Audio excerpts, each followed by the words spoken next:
John Wick, forced out of retirement by a blood oath, must travel to Rome to assassinate a high-ranking member of the International Assassins Guild, Santino D'Antonio's sister, Gianna. After completing the impossible task, John finds himself with a global bounty on his head, betrayed by Santino and hunted by a legion of hitmen. He must fight his way through New York City, eventually breaking the sacred rules of the Continental Hotel, leading to his excommunicado status.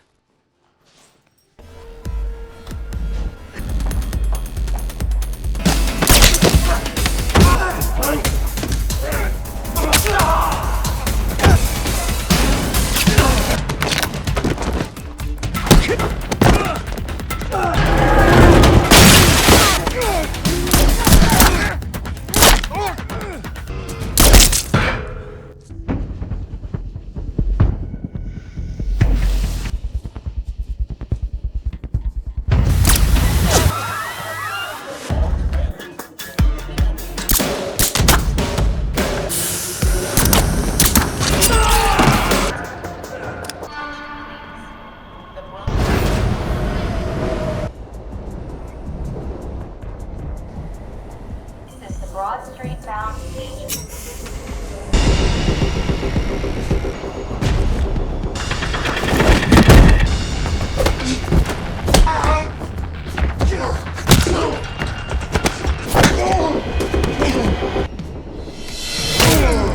On the southbound sea train. This is the end.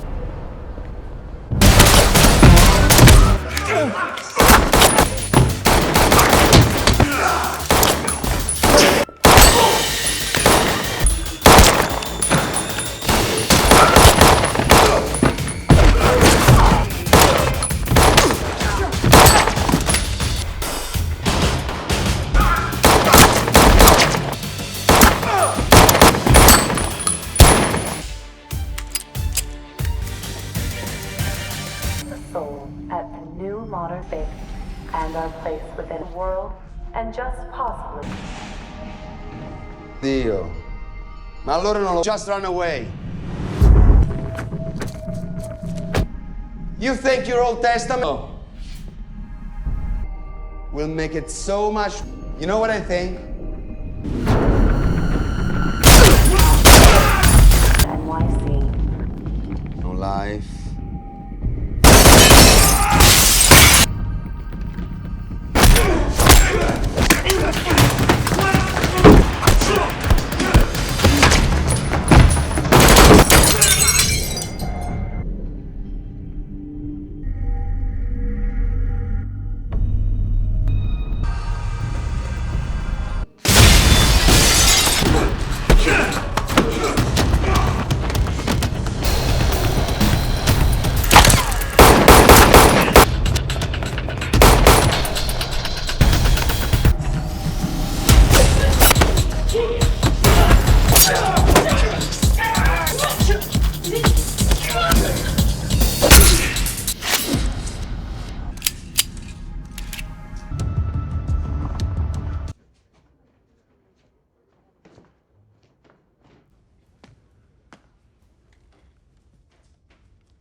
Dagfather here.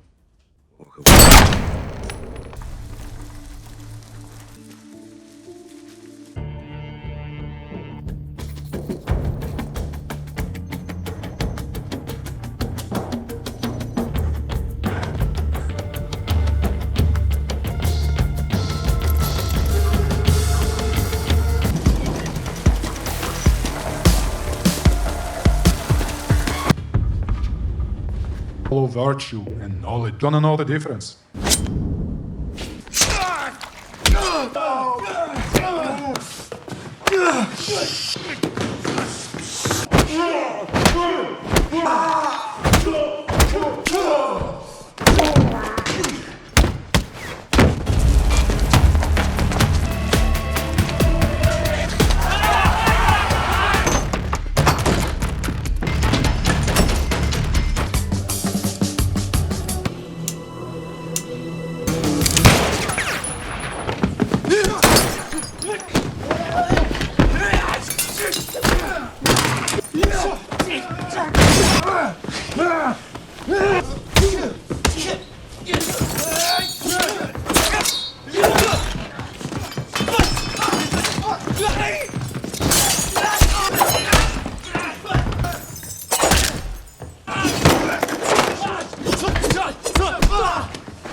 Right, our friend here is off limit. Him amnesty.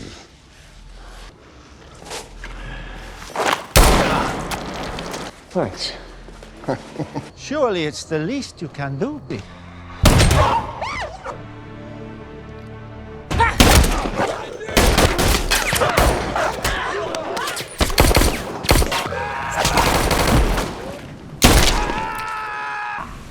We gotta go.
You have earned my fealty, but climb down off your is dead.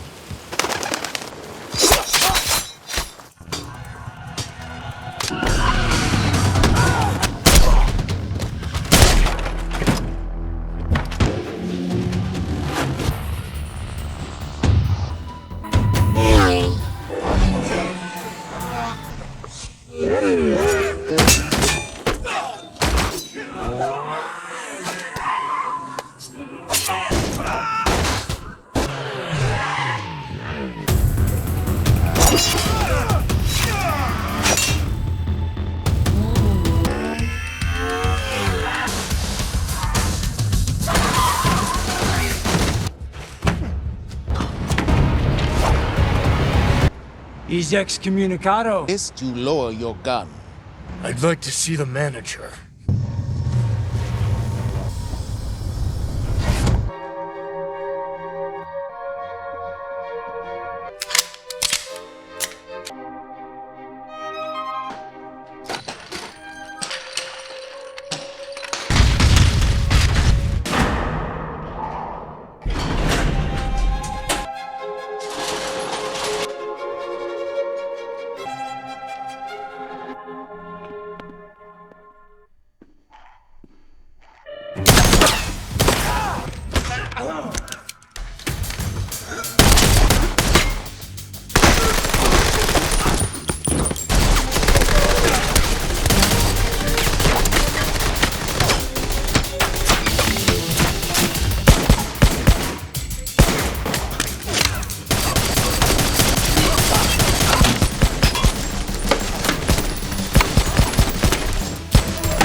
Wah, mbak biasa.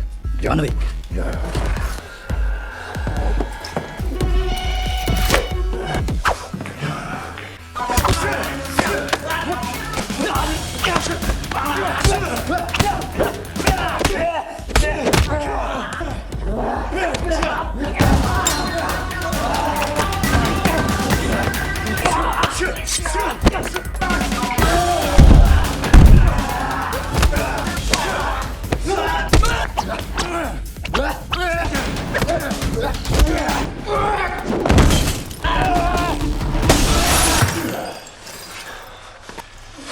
Sampai jumpa.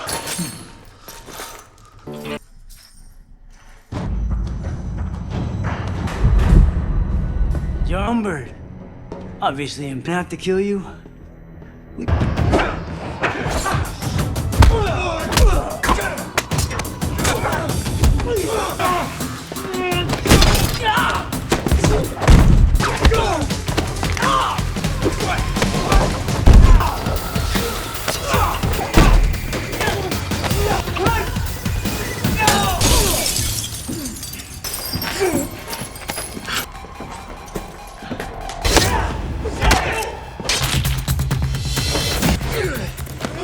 Hey guys, today we are diving headfirst, or maybe headshotted, into the relentless world of John Wick, Chapter 2, a film that somehow manages to make the first one look like a pleasant stroll through a park. We're talking about a story where consequences are currency, and the phrase, "one last job," is the universe's most brutal running gag. Get ready for an absolute masterclass in kinetic action, stylish violence, and the enduring power of a really, really good dog. This movie takes the established lore and cranks it up to 11, revealing layers of this secret assassin society that are as intricate as they are deadly. Before you head off, if you're enjoying the kind of content I make, please consider liking and subscribing. No pressure, but it truly helps me keep the action coming. We pick up pretty much where the last one left off, with John Wick, the Baba Yaga himself, still covered in the grime and blood of his recent rampage. He's on a mission, a very specific mission, to retrieve his stolen 1969 Mustang from Abram Tarasov, the brother of the late Viggo Tarasov. Remember him? The guy who made the very poor decision to mess with John's car and, more importantly, his puppy. John rolls up to this chop shop, its corrugated metal walls scarred with graffiti, under the cover of night. The place hums with the low thrum of machinery and the distant clanking of metal on metal, a mechanical symphony that usually means trouble. He just needs his car back. Simple, right? Oh, sweet summer child. Nothing is ever simple for John Wick. As he approaches the warehouse, the air grows thick with the scent of oil and old gasoline, a truly comforting aroma if you're John Wick and about to kick some serious butt. He hears the muffled sounds of men working inside, the clatter of tools dropping, and the low murmur of Russian voices. It's clear they weren't expecting company, especially this kind of company. He slips through a side door, a shadow melting into the deeper shadows of the interior. The first few goons barely register his presence before they're on the floor, the crack of a swift, economical punch silencing one, the soft thud of a body hitting concrete marking another. John doesn't waste motion, each movement a deadly dance perfected over years of living in the darkest corners of the world. He navigates the maze of half-dismantled cars, their skeletal frames like silent witnesses to the impending mayhem. The air vibrates with anticipation. Then, the true chaos begins. A group of burly Russian thugs, all muscle and scowls, charge him, their grunts echoing in the cavernous space. John meets them head-on, a whirlwind of fists, feet, and improvised weapons. A wrench becomes a blunt instrument, a car door a shield, a car engine hoist, a convenient way to launch a henchman into the air with a surprised yelp. The impacts are visceral, sickening thuds and wet cracks, punctuated by the sharp retorts of suppressed gunfire. John uses their momentum against them, a human weapon deflecting blows, redirecting force, always seeking the most efficient path to neutralization. He rolls over a car hood, slides under another, firing off precise shots that make quick work of anyone foolish enough to stand between him and his prize. It's a beautifully choreographed ballet of brutality, a testament to his reputation. The metallic tang of blood begins to mix with the industrial smells of the garage. One particular goon, Kirill, provides a bit more of a challenge, a snarling, determined presence who actually manages to land a couple of glancing blows. Their brief, brutal exchange is a symphony of close-quarters combat, grunts, and the sharp hiss of leather against denim. John, ever the pragmatist, ends the fight with a swift headshot and a grim acknowledgement that some people just don't learn. He finally locates his Mustang, looking a little worse for wear, but still magnificent. The unmistakable roar of its engine fills the warehouse as he hotwires it, a beautiful sound to his ears. But of course, it's not over. Abram Tarasov, a man who clearly has inherited the family's flair for poor decision-making, tries to make a last stand. A chase erupts, a high-octane ballet of screeching tires and shattering glass through the streets of New York. John, in his beloved Mustang, evades capture, weaving through traffic, using the car as an extension of his will. The thrum of the engine is almost a heartbeat, a low growl of defiance. He smashes through concrete barriers, skids around corners with impossible precision, and narrowly avoids head-on collisions, the metal groaning under the strain. The sound of tearing sheet metal and exploding tires is constant, a symphony of destruction. It's exhilarating, a glorious ode to vehicular mayhem. It almost makes you want to buy a Mustang. Almost. The chase culminates in a spectacular crash, the Mustang T-boning another vehicle, sending shards of glass flying like glittering confetti. John, battered but unbowed, eventually finds Abram at a sanctuary for homeless men, a stark contrast to the opulence of the Continental. The air here is thick with the smell of stale coffee and desperation. John, surprisingly, doesn't kill Abram. Instead, he opts for a more persuasive approach, offering a peace treaty, a symbolic gesture of moving on. He reminds Abram that his family made a choice to steal from him, to interfere with his life, and that choice came with dire consequences. It's a remarkably measured moment for a man who's just spent the last hour painting the town red with goon blood. Abram, clearly terrified, agrees to peace, a silent nod of acknowledgement passing between them. The sound of crickets fills the sudden quiet, a stark contrast to the cacophony just moments before. With his car retrieved, John heads to Aurelio's chop shop for repairs. Aurelio, a man who clearly has seen it all and then some, takes one look at the mangled Mustang and just sigh, a world-weary sound that speaks volumes. "The first one was a scratch," he mutters, gesturing to the truly impressive damage. "This is a war." John simply nods, a silent agreement to the chaos he just unleashed. Aurelio, ever the professional, assures him the car will be good as new, for a price, of course. Everything has a price in this world. John finally returns home, his beautiful pit bull trotting happily to greet him. The house, pristine and modern, offers a moment of respite. He puts on some classical music, a stark contrast to the heavy metal soundtrack of his life, and tends to his wounds, the quiet hiss of antiseptic on skin. He buries his weapons, symbolizing a return to his attempted retirement. The gentle thrum of the classical piece fills the room, a brief moment of serenity before the storm. But as anyone who's ever tried to retire from a life of professional assassination knows, it never sticks. It's like trying to quit coffee, but with more bullets.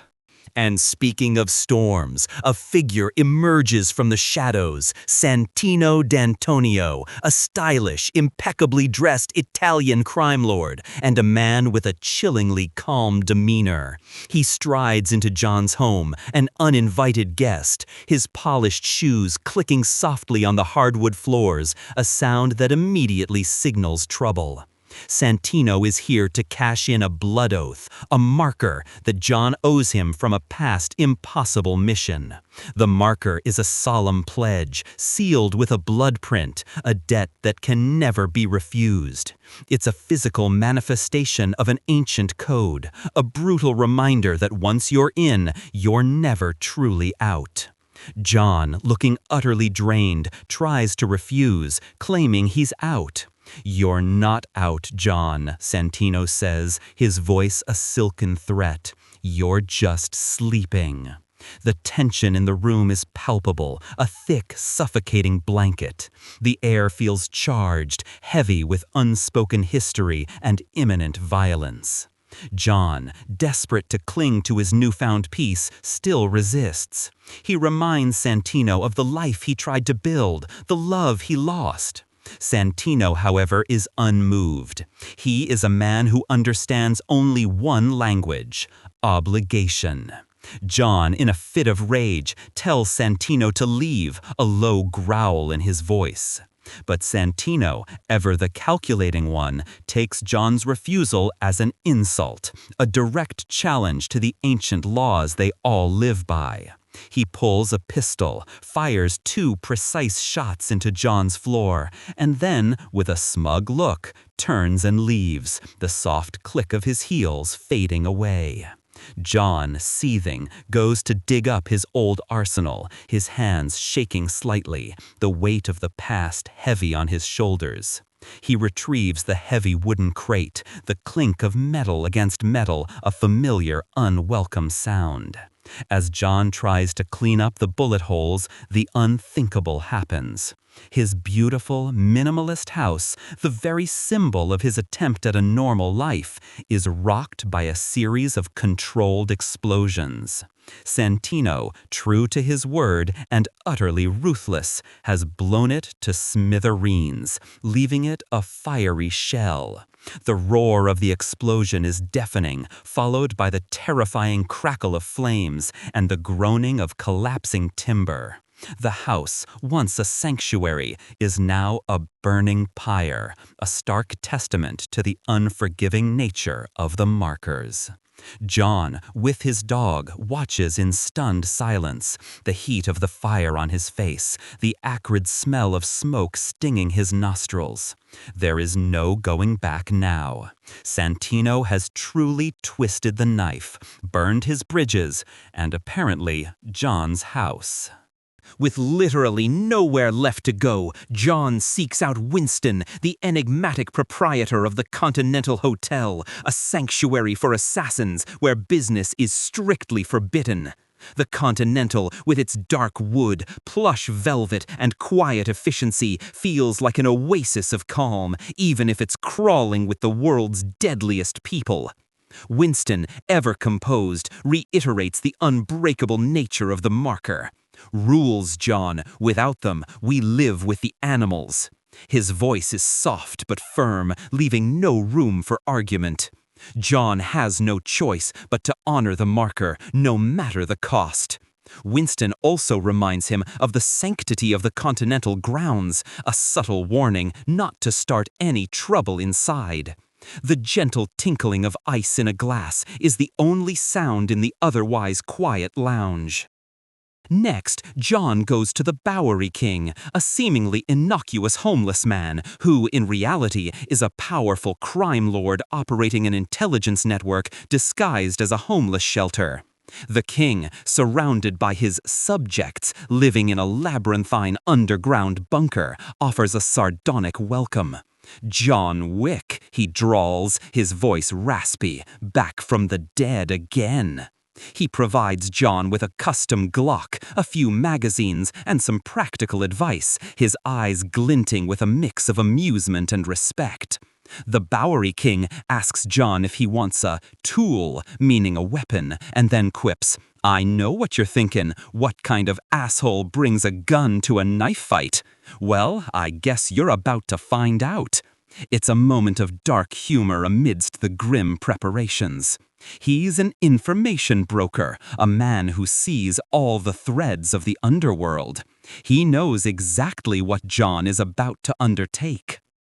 John travels to Rome, a city steeped in history and ancient grudges, a fitting backdrop for the unfolding drama. He checks into the Continental Rome, a sister hotel to the New York branch, equally opulent and equally deadly. The grandeur of the place is almost overwhelming, marble floors reflecting the intricate chandeliers, the air heavy with expensive perfume and hushed conversations.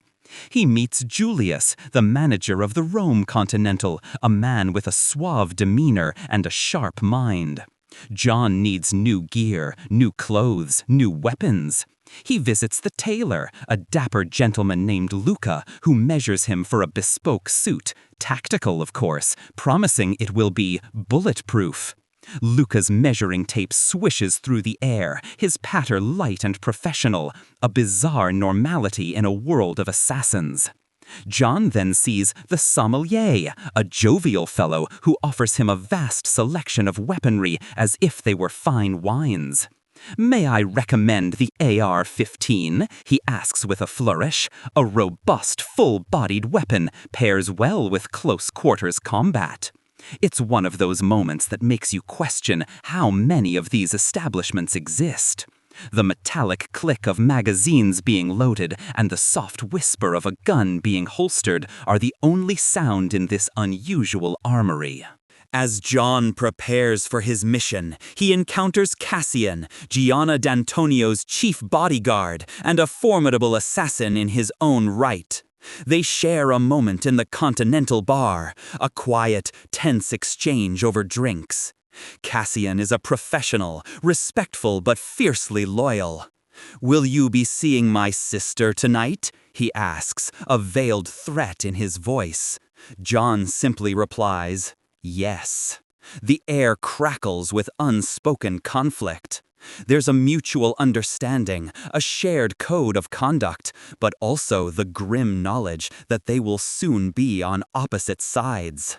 The clinking of their glasses is a prelude to inevitable violence. John's target is Gianna D'Antonio, Santino's sister, a high-ranking member of the High Table, the shadowy council that governs the assassin underworld. Gianna is about to be elevated to a higher position, and a grand party is being held in her honor in a lavish Roman palace. The party is a kaleidoscope of glittering gowns, sharp suits, and masked faces, the elite of the criminal underworld mingling with practiced ease. The soft strains of classical music mingle with the murmur of conversations, creating an atmosphere of deceptive elegance. John infiltrates the party, a ghost in a perfectly tailored suit. He navigates the throng of guests, his eyes scanning for Gianna, every muscle tense. He moves with a silent grace, a predator among sheep, or perhaps among other predators. He finds her in the catacombs beneath the palace, a stark, ancient place of stone and shadows. The air here is cool and damp, carrying the scent of old earth and something metallic. Gianna, knowing her fate is sealed, chooses to take her own life rather than let John do it, slitting her wrists in a bathtub. The soft gurgle of water and the final gasp are chillingly intimate. John, ever the professional, places a single bullet in her head to fulfill the terms of the marker, a precise and cold act that honors the contract. The muted thud of the suppressed shot is almost lost in the vastness of the catacombs.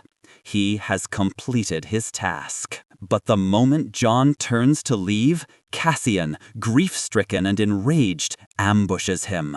Their fight erupts in the claustrophobic confines of the catacombs, a brutal, close-quarters dance of death. Punches land with sickening thuds, bodies crash against ancient stone, and blades flash in the dim light.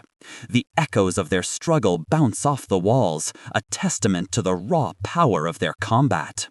They exchange blows, each a master of their craft, a symphony of rapid-fire gun-fu and expertly executed judo throws.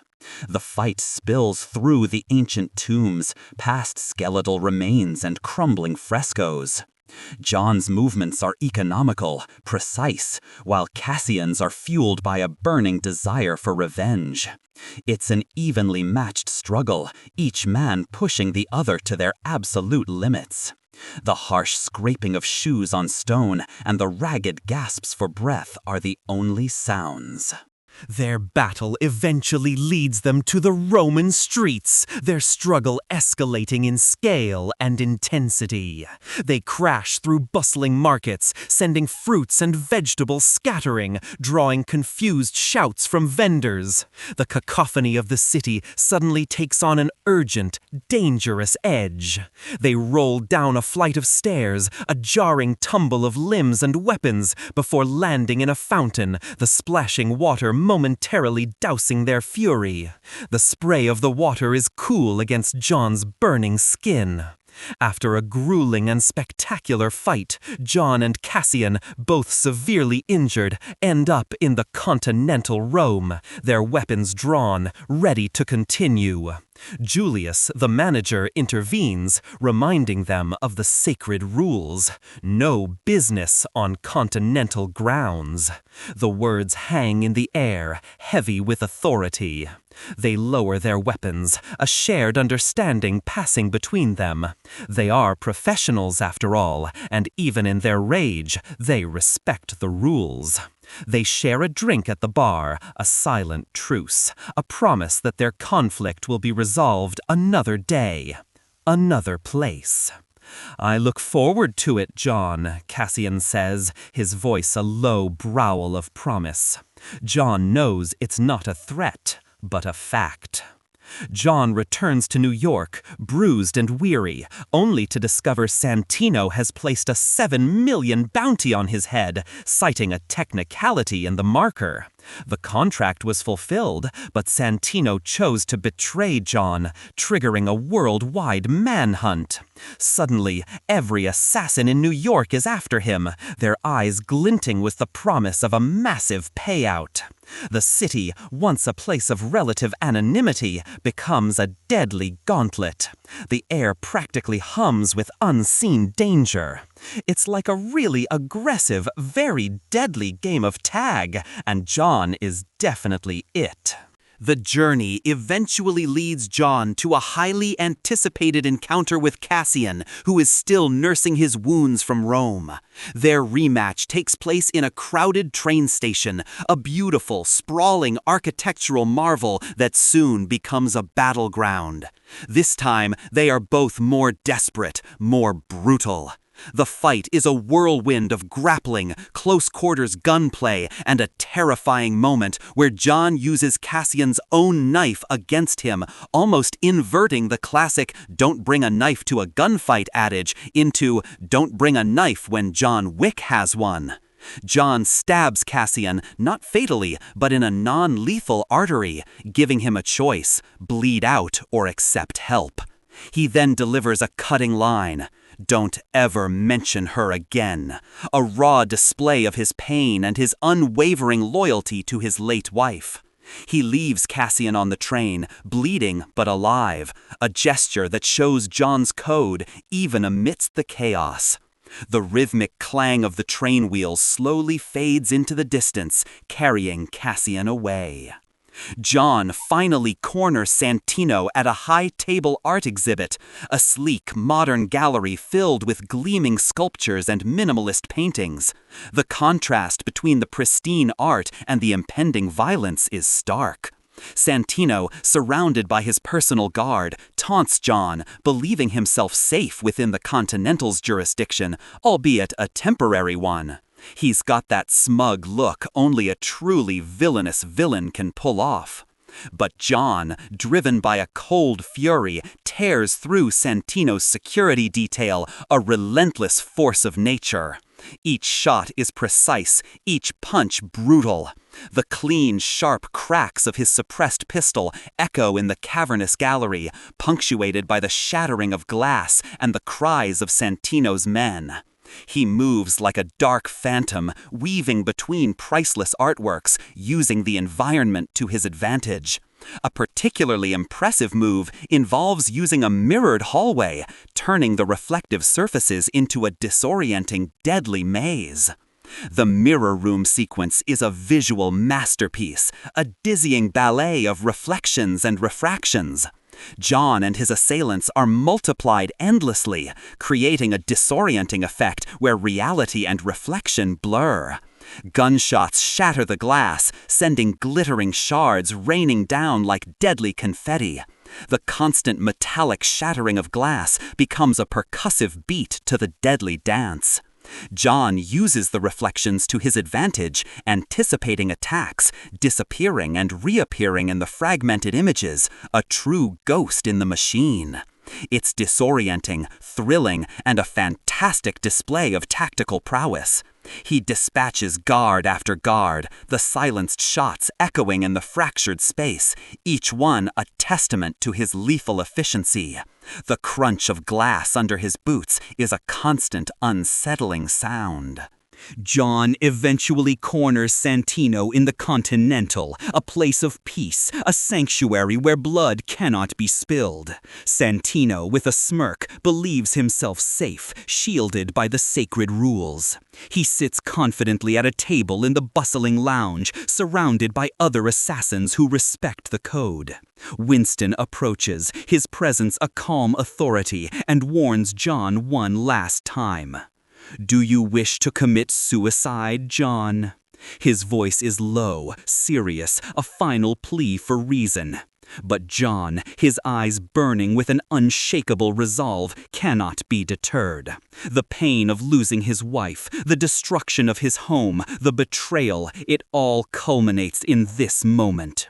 The soft murmur of conversations in the lounge continues, completely oblivious to the impending breach of the most sacred rule. With a final, chillingly calm declaration, 17, referring to the number of minutes since the bounty was put on his head, John shoots Santino in the head, right in the Continental Lounge. The suppressed gunshot, a soft thwip, is startlingly loud in the otherwise hushed environment. The sound of Santino's body slumping to the floor, followed by the soft clatter of his head hitting the marble, silences the entire room. Every head turns, every conversation ceases. A pin could drop, and it would feel like thunder. The entire clientele, a who's who of the assassin world, stares in stunned silence. A collective gasp, then a tension so thick you could cut it with a knife, fills the air. He has broken the unbreakable rule. He has crossed the ultimate line. Winston, with a look of profound disappointment and regret, declares John excommunicado. The official decree means all services of the High Table are denied to him. His membership in the Continental is revoked. A new, unprecedented $14 million global bounty is placed on his head, effective immediately. And most importantly, all assassins are given permission to hunt him. Winston, out of a final gesture of respect, grants John a 30-minute head start, instructing the entire Continental network to send out the message. The gravity of the situation is immense, the consequences dire. The sound of the announcement, a cold, clinical voice through the Continental's PA system, sends shivers down the spine. It's a death sentence, delivered with an almost chilling formality. John, with his trusty dog by his side, exits the Continental. The busy street outside is a blur of faces, all potential threats. He glances at a few familiar faces in the crowd, other assassins, their eyes now predatory, their respect replaced by the hunt. He knows they are coming.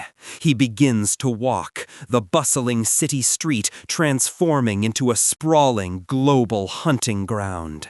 Every shadow, every passerby, every sound is a potential harbinger of death.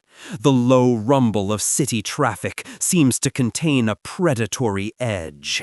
The final shot of John and his dog running through the crowded streets as the bounty goes global leaves us with a chilling sense of dread and an insatiable desire to know what happens next.